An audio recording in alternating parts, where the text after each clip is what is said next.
has issued a tornado warning for northeastern Jackson County in southern Mississippi until 1 p.m. Central Daylight Time. At 12:31 p.m. Central Daylight Time, a severe thunderstorm capable of producing a tornado was located over Hurley, or 10 miles north of Escatawpa, moving east at 10 miles per hour. Hazard, tornado.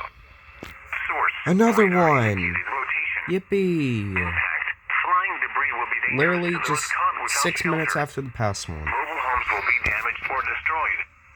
Damage to roofs, windows, and vehicles will occur. Tree damage is likely. This dangerous storm will be near Hurley around 12:35 p.m. Central Daylight Time. Take cover now. Move to a basement or an interior room on the lowest floor of a sturdy building. Avoid windows. If you are outdoors, in a mobile home, or in a vehicle, move to the closest substantial shelter and protect yourself from flying debris. Repeating, a tornado warning has been issued until 1 p.m. Central Daylight Time for